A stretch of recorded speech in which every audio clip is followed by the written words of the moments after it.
My background before being an athlete, really, I was just a normal person, enjoyed their sport, local here in Ballarat, and I did an engineering degree and then a diploma in teaching. So I was teaching at a local secondary school, and running was taking priority, but at that time my main focus was just on my career in teaching.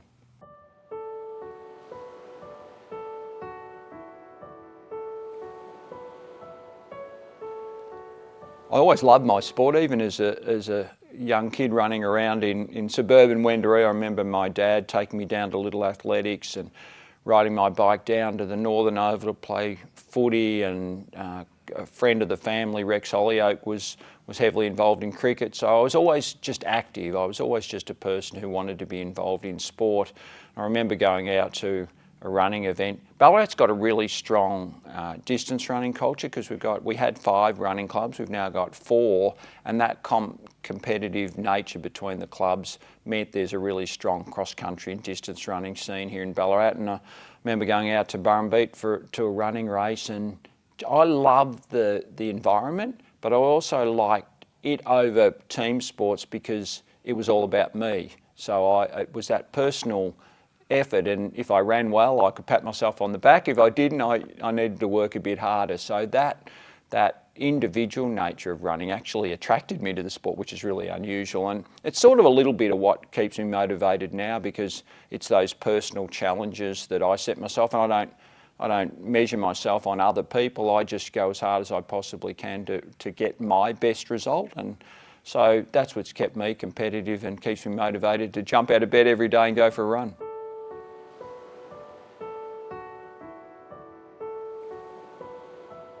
Ballarat's one of the best places in the world to be a distance runner. We have such a variety of running places, and I remember when I was training twice a day, every day, only one day did I have to drive to a place. All of the others, so out of the 14 runs I was doing a week, 13 of them were from my back door with a variety of trails. So everyone thinks Lake Wendouree is where I spend most of my time, but we have so much variety here that's a part of most of my runs. But I run up in the forest that horseshoe Ballarat, so Woorong National Park, which was Canadian forest, Creswick State Forest that I run in. We've got back lanes, we've got the Yarrawee Trail, we've got places you can run fast, places you can run in the forest, places you can run slow and just enjoy the environment. And so you put all of that into the recipe and you actually build the perfect cake for being a distance runner. So the environment here in Ballarat, whilst chilly and cold, we are slightly at altitude as well, so there's those benefits as well that make Ballarat the perfect distance running location.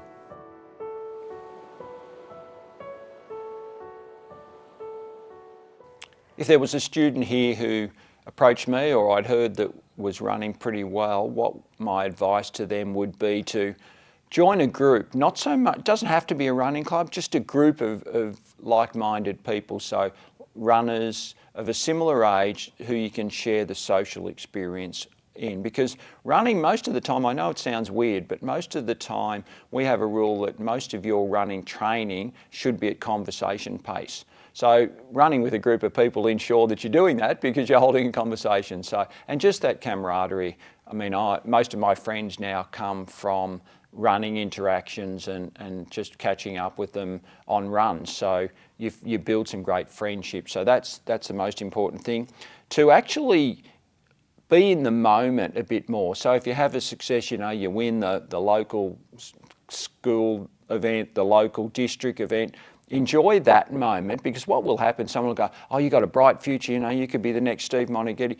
Don't get all caught up in that, because that's way in the future and we don't know how that's going to play out. So just enjoy the moment, because I think people sometimes they forget to just enjoy the now and they really project forward saying, oh, I'm going to go to the Olympics and all that, which is fine, but that's a bit further down the track. So just enjoy the moment right now and enjoy those little successes you have along the way. I had lots of successes, but they're all building to an ultimate success. And I sometimes wish I had just enjoyed the benchmark events along the way, that they were significant in themselves.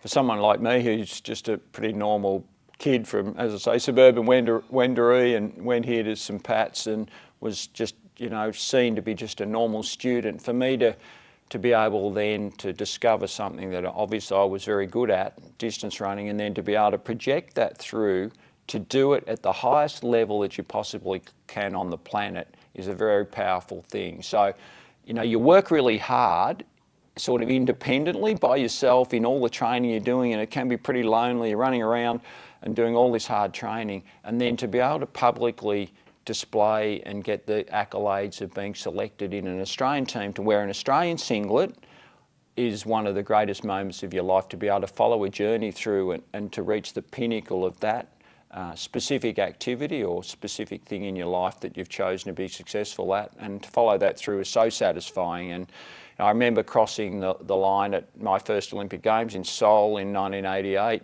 and coming around the bend and crossing that line and knowing that from that day forward I could call myself an Olympian. No one could ever take that away from me, was just so satisfying and made all the years of lonely running around the streets of Ballarat so much worthwhile.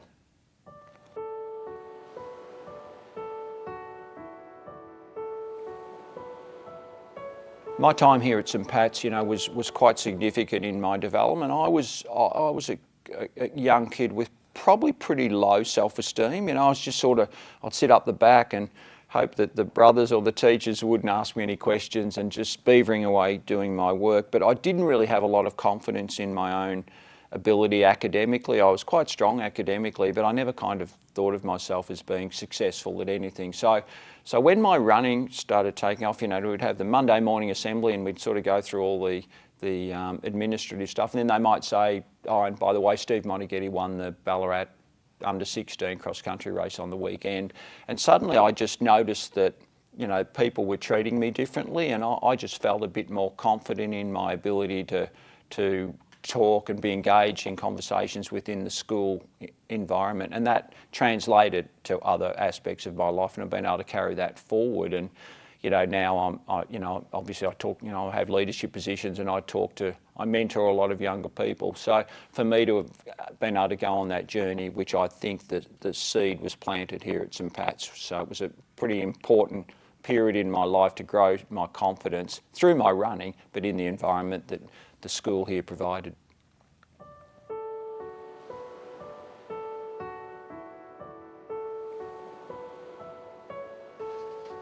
Someone who's had a remarkable effect on my career and was very important in the development of my running was a person who went to St Pat's here, and he was a local physio in Ballarat from Newington Physiotherapy, Peter Howley, and early on I was getting some injuries, and he quite quickly, he's pretty astute, and he quite quickly realised that, oh look, you're running long distance events, you run a race, you get injured, you come and see me, I fix you, you go off and you run another event, you get injured, there's a cycle forming here. Look, why don't we try to change this around a little bit, where you come and see me regularly, we do some treatment, make sure you're ready to go, and hopefully rather than getting that cycle of getting injured, we can prevent that happening. And I thought, gee, sounds good to me. So I started seeing him twice a week, and I saw him twice a week basically right through my professional career. And to give you an example of how important he was, I remember I was invited to the London Marathon, and they said,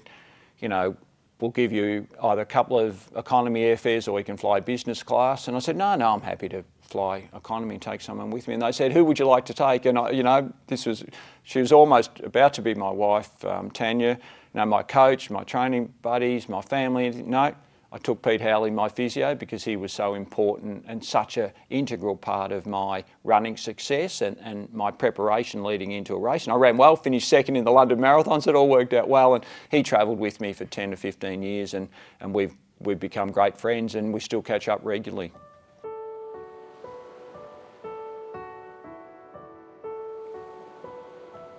I think some of the values that I learned here at St Pat's, I think, resilience. I was tested. I was just a quiet little kid, and I remember, as I mentioned, I didn't have a lot of confidence, so that was often tested. So I think I grew over my time here at the college through being pushed a little bit, and there was an expectation that, and as I mentioned, I was academically pretty smart when I was in the younger forms, but as I got a bit older, my sporting success took over from my academic studies, so there was a bit of a balance there. So I think that resilience was really valuable at the time, and just how to deal with people. I've moved into administrative positions, leadership positions, and the college, allowed me to do that. I was an individual runner, but then I'd come to school and I was running in the school team, and then I became captain of the athletics team and captain of the cross country. So that leadership and that being a part of a team was really established here, and that became integral for me. I was captain of the Australian Olympic team and chef de mission of Commonwealth Games teams. No doubt that being a part of the team at a young age and the lessons I learned from that allowed me to take on those leadership positions later in my career.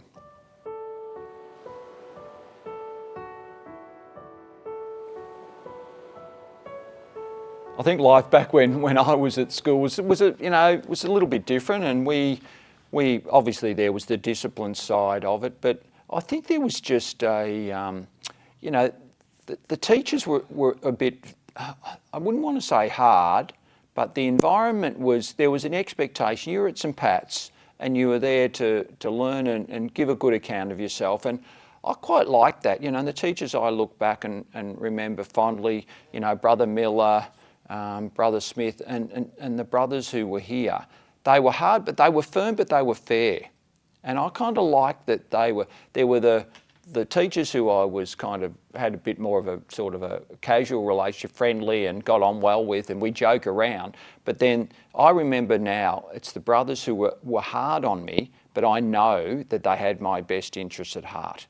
And that's I'm not sure, now you're not allowed to be too hard, and I think back then being just a little bit firmer and hard, actually, I benefited from that. I needed to be pushed and tested a bit more, and I think the environment that I grew up in back then in the 70s here at St Pat's actually was really good, because it just set me a bit of a strong morals, and you've got to work hard in life to achieve success. It doesn't come easy, so get on with it, work hard, and you'll reap the benefits of that. You'll get the rewards from your hard work.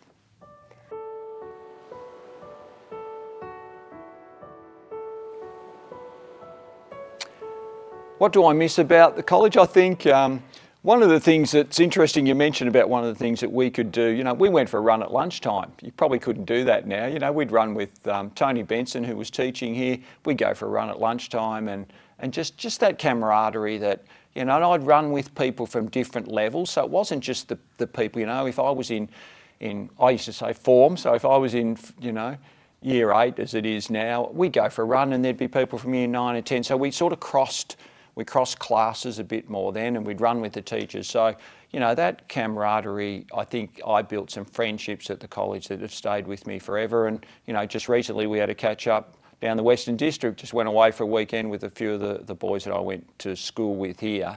And we've all moved on, we've all got families, we're all, some are more successful than others, some are just having a go, and it was great that we could all just catch up in a really friendly way and have a drink and have a chat and reminisce about where our lives have taken us, but also reminisce about our good times we had back here at school.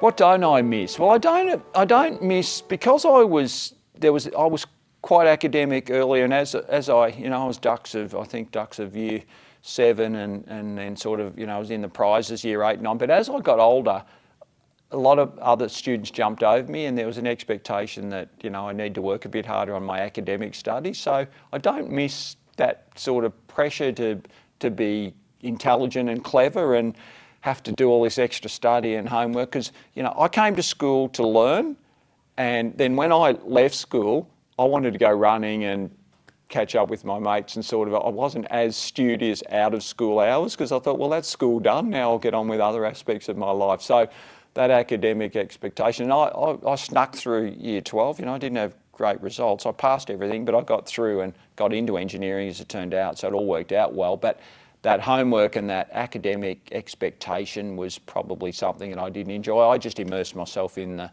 school life rather than pushing myself too hard.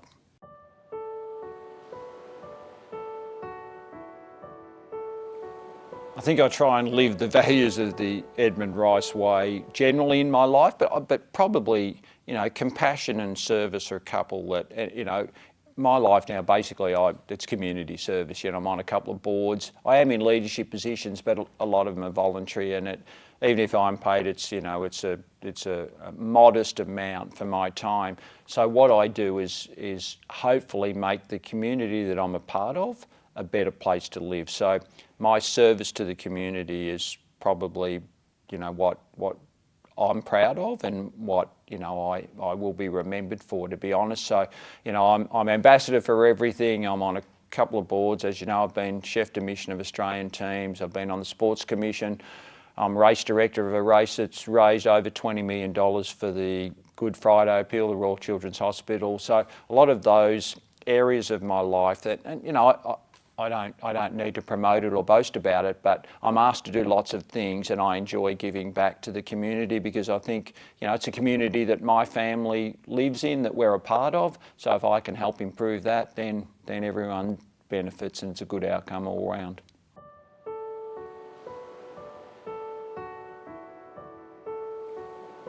The relationships I've formed, as I say, I keep in contact with a few of the students that I grew up with and spent time with here at St Pat's.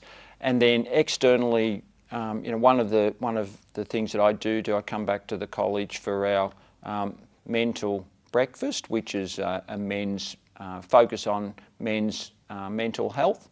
And that's something that, whilst it's a very serious cause and we do it for all the right reasons, it's a terrific way to keep engaged with the college, and that really involves the college community. So for me, that's one way that I give back but stay connected. And obviously then Pete Howley, who I mentioned earlier, who's president of the Old Boys and has a strong connection with the college. So through those connections, I always like to think I can pop back to the college anytime because I feel very welcome here.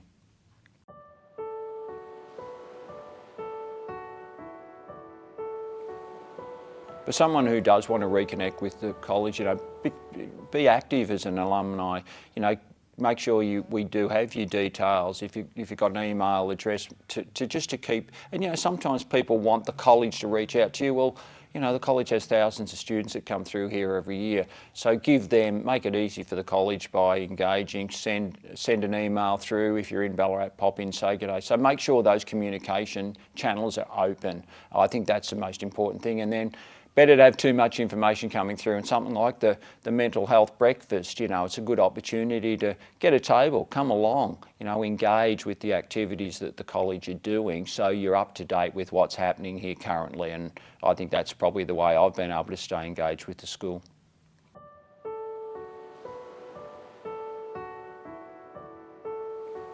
Congratulations to the school. 130 years of history is an amazing tradition, and we all think about the tradition. I have a little sort of saying that I use. We learn from the history, we live in the present moment, and then we plan for the future. And if we don't respect and acknowledge history and learn from it, then we're missing a great opportunity. So something's happened at this school over those 130 years that have allowed it to build the reputation that it has. And the number of people who have come through the school's doors, so much experience has come through, so much learning's happened on this site. So it's the buildings. You often think of 130 years and you think of the buildings and the structures and the changes and the developments and the ovals. What I think about is the people who have come through the school and what they've then, they've moved all around the world and been able to provide learnings to the rest of the world, having through their time spent here at the college. So that's the tradition that we carry forward, and we should celebrate that. And, you learn from that in what you do every day, but you respect it, you appreciate it, and you learn from it.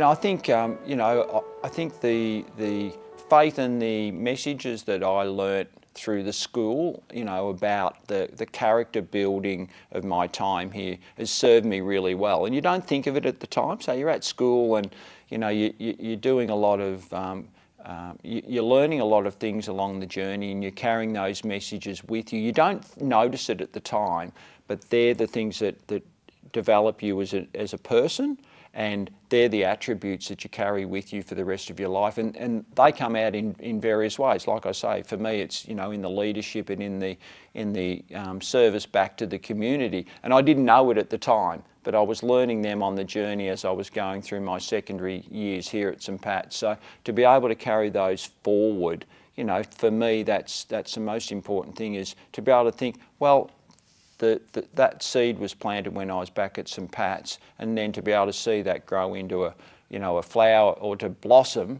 and for me to be able to contribute back in the way that I have, that's a pretty powerful message.